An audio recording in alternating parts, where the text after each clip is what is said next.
আসসালামু আলাইকুম এভরিওয়ান। আজকে আমি পুঁই শাক রান্না করব। পুঁই শাকগুলো ছোট ছোট চারা গাছ।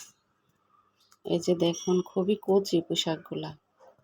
এগুলো আমি চিংড়ি মাছ দিয়ে রান্না করব। পুঁই শাকগুলো আমি এভাবে কেটে নিব। কেটে আমি পানিতে আধা ঘন্টা ভিজিয়ে রাখব। ভিজিয়ে রাখার পরে আমি ধুয়ে একটি চালনিতে নিব।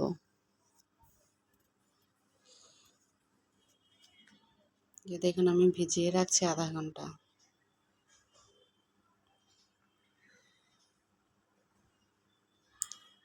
পুঁই শাক রান্নার জন্য আমি চিংড়ি মাছ আর মাঝারি সাইজের 3টা আলু কেটে নিয়েছি।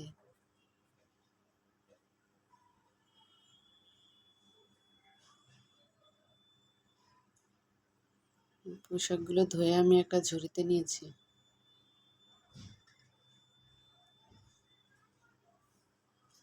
তারপর একটা পাতিল বসিয়ে আমি পাতিলে পরিমাণ মতো পেঁয়াজ তেল দিয়ে দিয়েছি।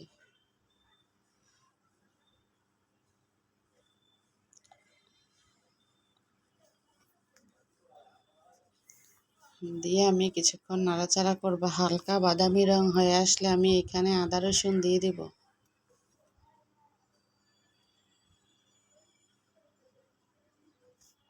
এখানে আমি চিংড়ি মাছগুলো প্রথমে দিয়ে দিব, দিয়ে আমি একটু নেড়ে চেড়ে নিব।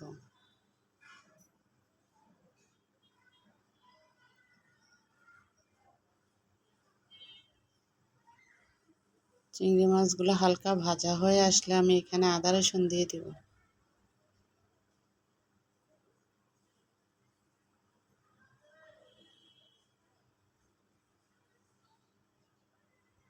তো আমার চিংড়ি মাছগুলো দেখেন কেমন সুন্দর হয়ে আসছে, একটু লালচা লালচা ভাব। এখন আমি আদা রসুন দিয়ে দিব। আদা রসুন দিয়ে আমি আবারও ভালোভাবে মিশিয়ে নিব।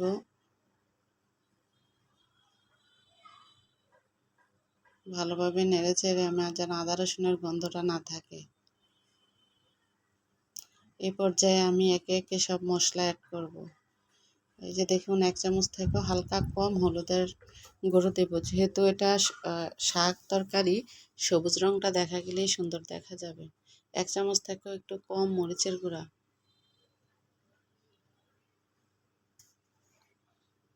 তারপরে দিয়ে দেব আমি জিরা গুঁড়া। জিরা গুঁড়া হালকা দেব, যেহেতু এটা শাক। তারপর আমি মশলাটা আবার কষিয়ে নেব। কষিয়ে আমি এই পর্যায়ে আসলে একটু পানি দিয়ে দেব। পানি দিয়ে আমি আবারও ভালোভাবে মশলাটা কষিয়ে নেব।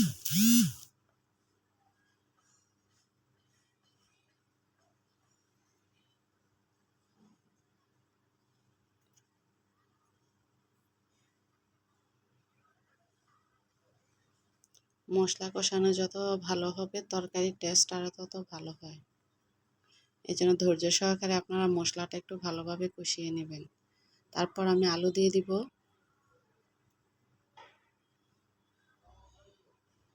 সব রান্নাই ধৈর্য নিয়ে করতে হয়। সব কাজও ধৈর্য নিয়ে করতে হয়। ধৈর্য ছাড়া কোনো কাজ সফলতা অর্জন করা যায় না।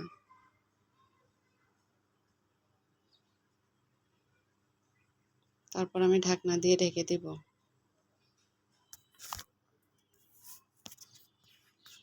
কিছুক্ষণ পর আবার ফিরে আসব।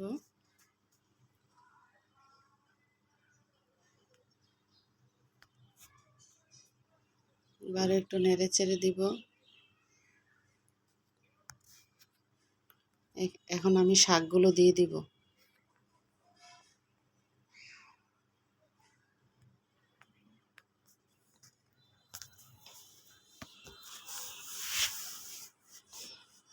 শাকগুলো দিয়ে আমি ঢাকনা দিয়ে দিব।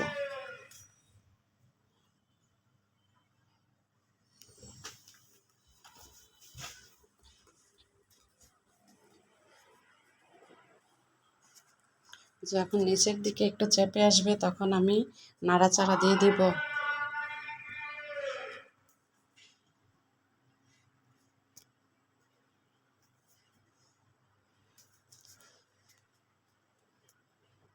আবারও ঢাকনা দিয়ে দেব।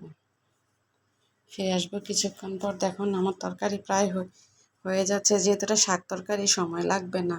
আর বেশি সিদ্ধ করলে সবুজ ভাবটাও চলে যাবে। আর ছোট ছোট চারা গাছ ছিল, এগুলো এমনিতেই সিদ্ধ হয়ে গেছে। আর এখানে কোনো ঝোল অ্যাড করিনি, শাক থেকে যে পরিমাণ ঝোল উঠেছে এটা দিয়ে সিদ্ধ হয়ে গেছে। এই যে দেখুন আমার তরকারি হয়ে গেছে। এই পুঁই শাকের তরকারিটা খেতে খুবই মজা। এখন আমি ঢাকনা দিয়ে দিব, পরিবেশনের পালা। আসসালামু আলাইকুম।